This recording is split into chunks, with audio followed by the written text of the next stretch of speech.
이 자리에 하나님의 은혜와 평강이 우리 모두와 함께 하시기를 주님의 이름으로 기원드립니다. 오늘은 예수님과 함께 십자가에 매달린 행악자가 바라본 십자가에 대해서 한번 생각해 보려고 합니다.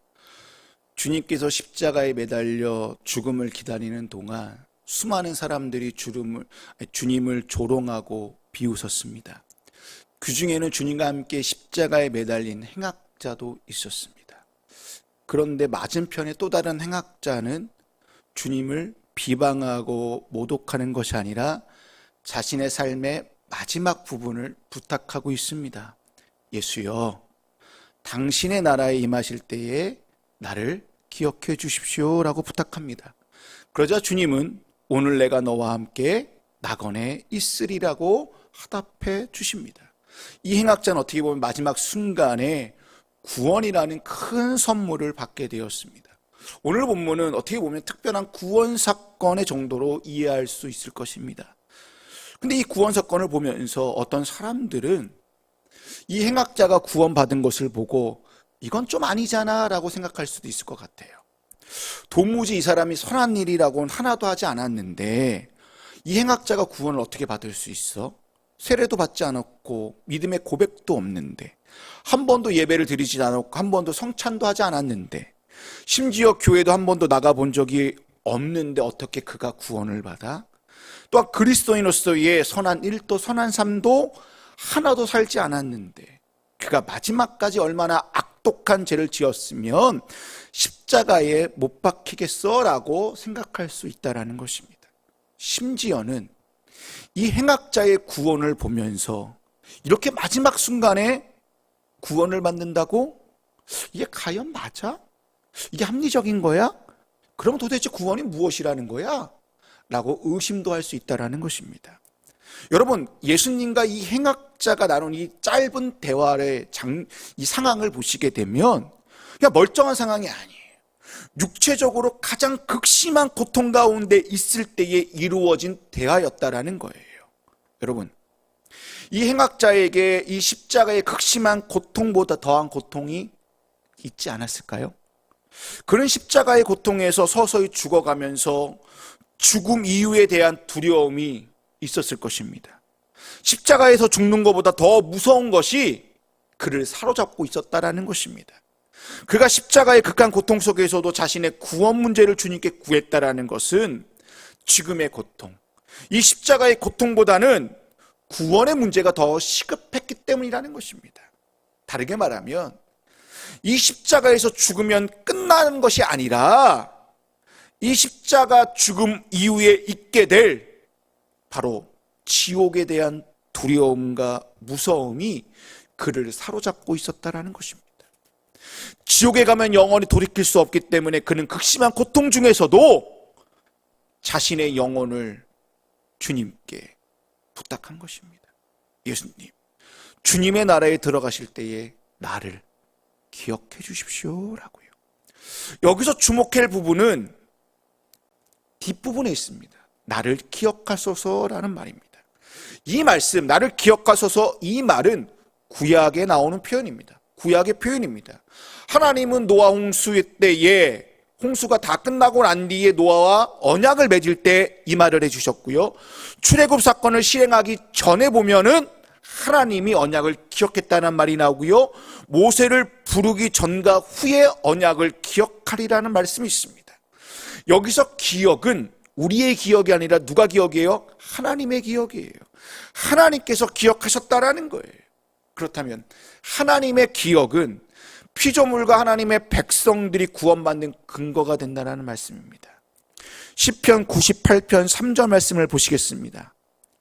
이스라엘 가문에 베푸신 인자하심과 성실하심을 기억해 주셨기에 땅끝에 있는 모든 사람까지도 우리 하나님의 구원하심을 볼 수 있었다라고 기록하고 있습니다. 행악자는 창조주 하나님이 자기 백성에게 주시리라는 그 구원의 약속을 뭐 한 거예요? 십자가상에서 대범하게 요청하고 있었다는 것입니다. 여러분, 십자가에 달린 어느 행악자는 주님을 비방하고 모욕한 반면에 그는 주님께 자신을 기억해달라고 요청을 하고 있습니다. 왜 이런 요청을 하였을까요? 구원을 받고 싶어서요? 지옥에 가고 싶지 않아서요? 아니면 그분의 나라에 정말 가고 싶어서 요청했을까요? 십자가상에서 그 상황을 한번 생각해 보십시오. 그는 예수님과 몇 시간 동안 십자가에 함께 매달리면서 주님을 바라봤다라는 거예요. 근데 주님이 갑자기 십자가상에서 뭐라는 소리를 외치는 거예요. 그게 자세히 보니까 기도하는 소리였습니다. 34절 말씀입니다. 그때 예수께서 말씀하셨다. 아버지, 저 사람들을 용서하여 주십시오. 저 사람들은 자기네가 무슨 일을 하는지 알지 못합니다라고 기도하였다라는 거예요. 모든 것에서 철저히 외면당한 그 자리에서 놀랍게도 예수님은 뭐하고 있는 거예요? 나를 십자가에 달린 저들을 용서해달라고 하나님께 뭐하고 있는 거예요? 간구하고 있는 거예요. 그걸 행악자가 옆에서 본 거예요. 이 기도의 내용은 이 행악자 입장에서 정말 말도 안 되는 정말 불가능한 일이 십자가상에서 이 옆에 있는 그분이 지금 하고 있다라는 거예요. 만일 가능하다면 극심한 고통 때문에 이건 헛소리하는 것이다. 아니면 그는 인간 이상의 존재일 것이다라고 생각했다라는 거예요. 한번 생각해 보십시오. 십자가의 극심한 고통 중에 있는 자신에게 욕설을 퍼부을고 저주하는 사람에게 제사함을 말하는 사람이 과연 있을까요? 아무도 없다라는 것입니다. 그렇다면 그분은 행악자가 본 때 이분은 뭐라는 거예요? 아, 이분은 인간 이상의 존재이구나. 죄인을 구원할 수 있는 존재가 틀림없다라고 생각하여 마지막 자신의 구원을 기억해달라고 요청했다라는 거예요. 근데 이거보다 더 놀라운 거, 더 중요한 건 무엇인지 아십니까? 예수님이 십자가 위에서 제사함을 선언하였다라는 것입니다. 주님의 십자가는 제사함에 대한 공개적인 선언이자 역사가 되었다라는 거예요. 공생애 동안 예수님이 수없이 제사함을 선포하였지만 십자가상에서 공개적인 만천하가 다 드러나게 볼 수 있도록 뭐 했다라는 거예요? 제사함을 공개적으로 선언하였고 그것을 역사를 이루었다라는 거예요. 십자가에서 말하는 이 제사함의 단어와 예수님께서 공생애를 시작하면서 나사렛 회당에서 누가복음 4장 18절 이하의 말씀을 보시게 되면 포로된 자에게 자유를 눌린 자에게 자유롭게 한다라고 할 때 이 자유라는 단어가 같은 단어를 쓰고 있다라는 거예요. 제사함이라는 단어와 자유라는 단어가 헬라어가 같다라는 거예요. 이게 무슨 말입니까? 이는 정치적 포로에 반대되는 이 자유라는 단어와 정신적 또는 영적인 억압으로부터 해방된다는 의미의 이 자유가 제사함과 동일한 단어를 쓰고 있다는 거예요. 그 뭡니까? 내가 저분이 지금 제사함을 말하고 있으니까 나도 저분께 내를 기억해달라고 하면 저분이 나에게 뭘 주겠다? 자유와 해방을 주지 않겠다라고 생각하여 주님께 자신의 구원을 요청하게 된 배경이라는 거예요. 그는 옆에 있는 주님께 자신을, 범죄자의 인생을, 추악하고 냄새난 이 부정한 삶을, 영원한 정죄를 받아 마땅한 십자가 처형에 죽을 수밖에 없는 이 자신의 존재를 그에게 맡기고자 주님께 요청하였다라는 것입니다. 그런데 그 요청은 그에게 제사함과 제용서를 통한 자유와 해방으로 이어지게 되었다라는 거예요.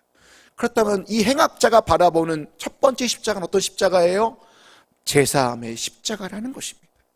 베드로는 주님의 십자가에 대하여 이렇게 말씀하고 있습니다. 베드로전서 2장 23절과 34절의 말씀입니다. 화면 보실까요?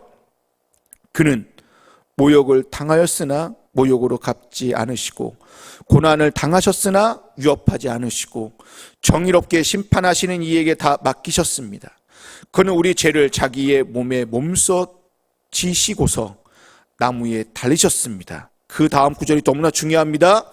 우리가 죄에는 죽고 의에는 살게 하시려는 것입니다. 라는 거예요. 베드로가 주님의 십자가를 목격한 다음에 사람들한테 편지를 쓰는 거예요. 주님의 십자가는 죄는 죽고 위에 살게 하는 제사함의 십자가였다라는 것을 만천하에 알리고 있다라는 거예요. 여러분, 그 십자가 앞에 나는 이 행악자와 다르다, 나는 이 정도는 아니다라고 생각할 수 있을까요? 우리가 무슨 원리로, 어떠한 기준으로 내가 제사함 받았다라고 말할 수 있을까요?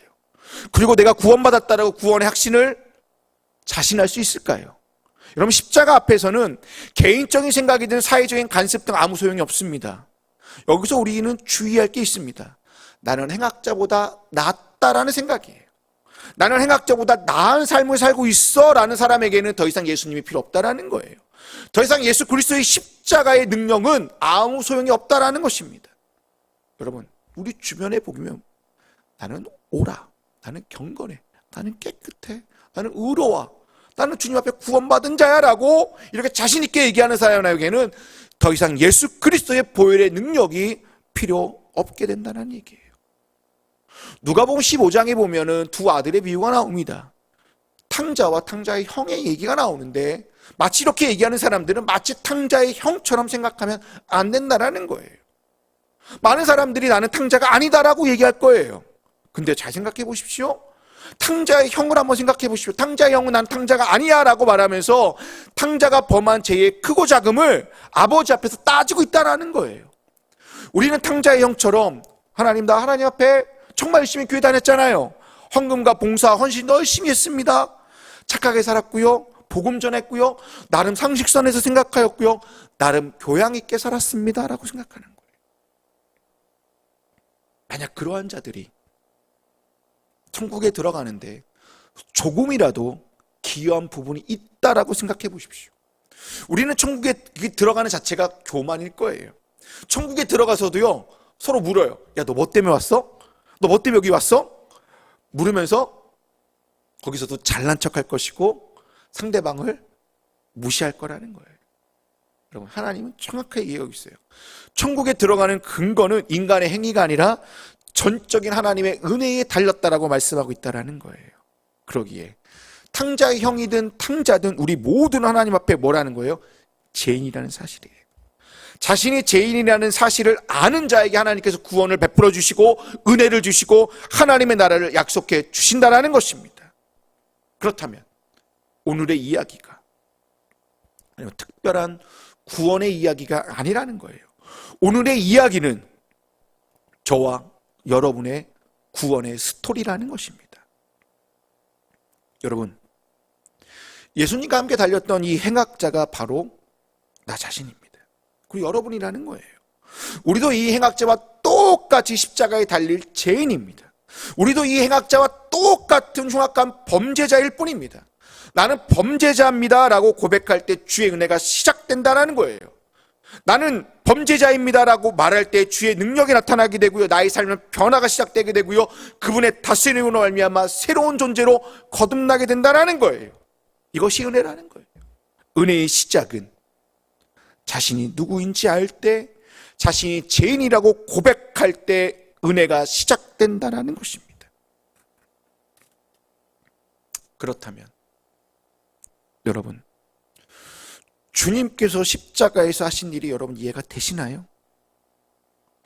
주님께서 십자가에서 그 행악자에게 베풀었던 이 구원의 역사가 여러분 용납이 가능하신가요?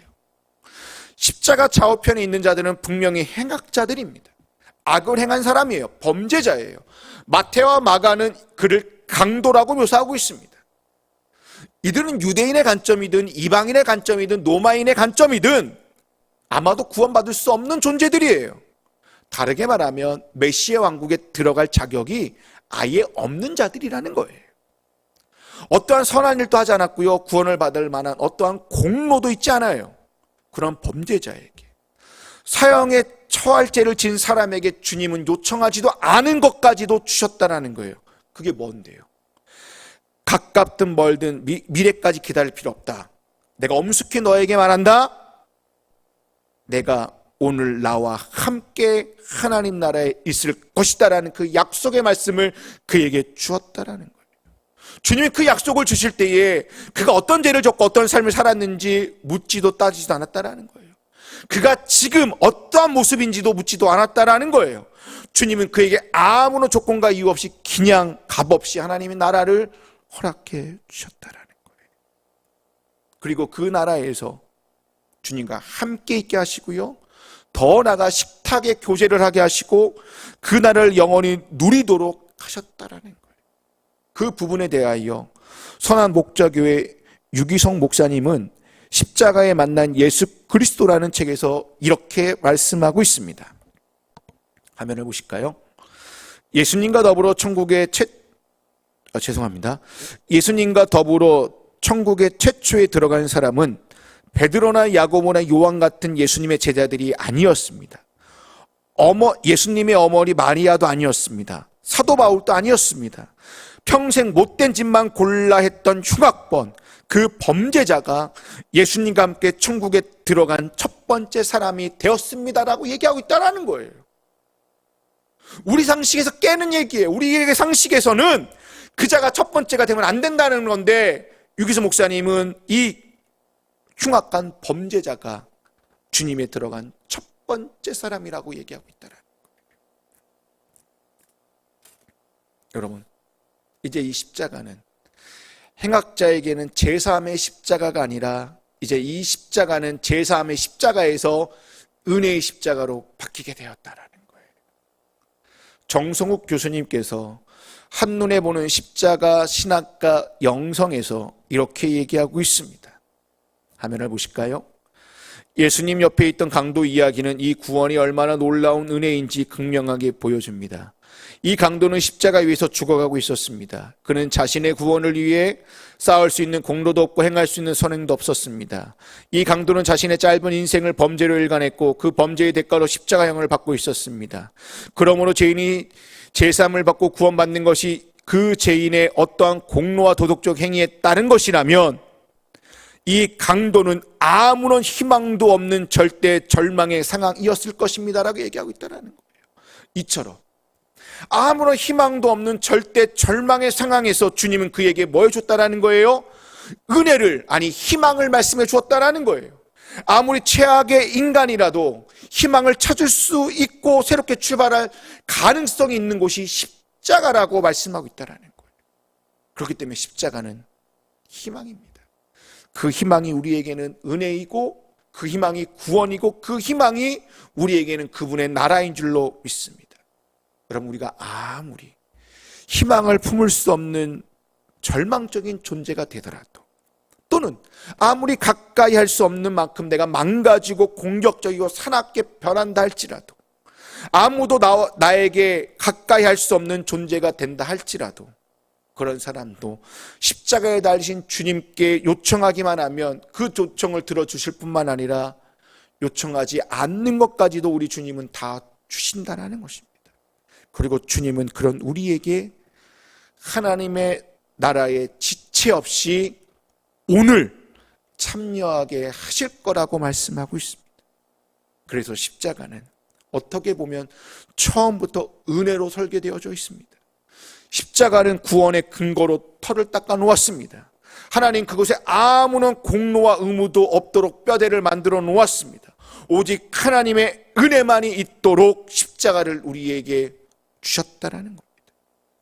십자가는 행악자에게 용서를 주었던 것처럼 오늘 우리를 용서해 주시고요, 십자가는 행악자에게 낙원을 허락해 주신 것처럼 오늘 우리에게 그의 나라를 허락해 주신다라는 것입니다. 여러분, 여기서 낙원은 신학적인 논란이 있을 수 있지만 단순하게 주님의 나라라고 생각하시면 좋겠습니다.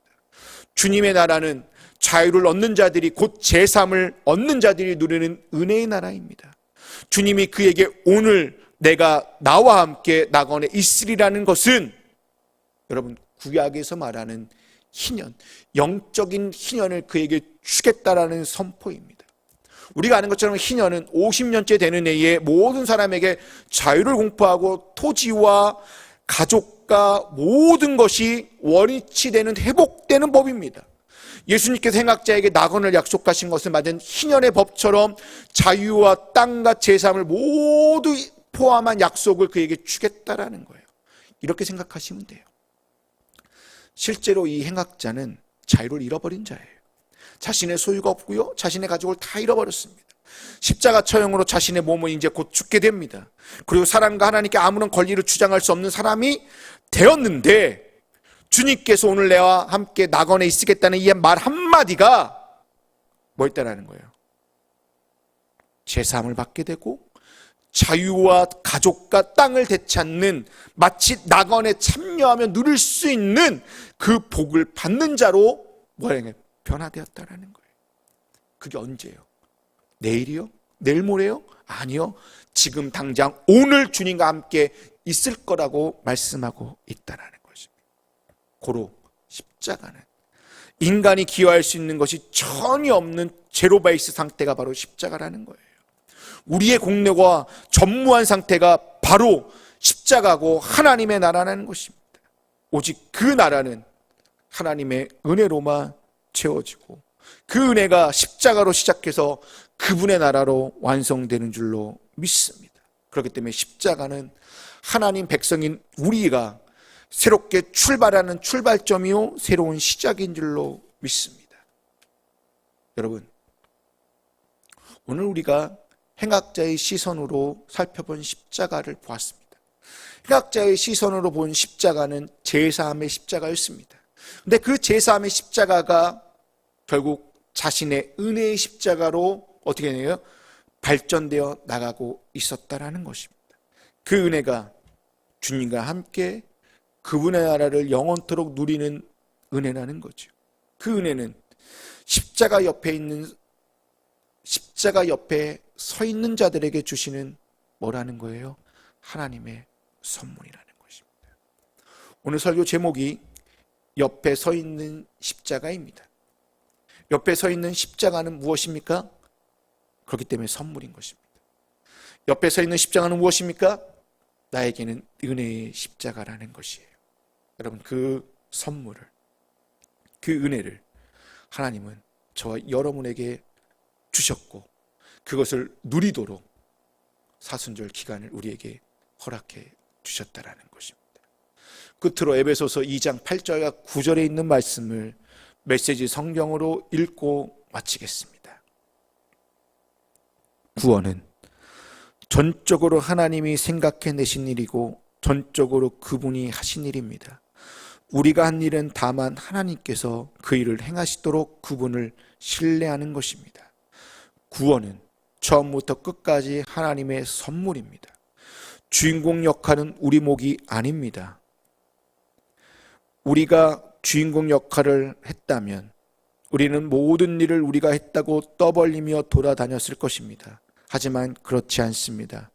우리는 우리 자신을 만들 수도 구원할 수도 없습니다. 만들고 구원하는 일은 하나님이 하시는 일입니다. 그렇기 때문에 구원은 처음부터 끝까지 하나님의 선물인 줄로 믿습니다. 기도하시겠습니다.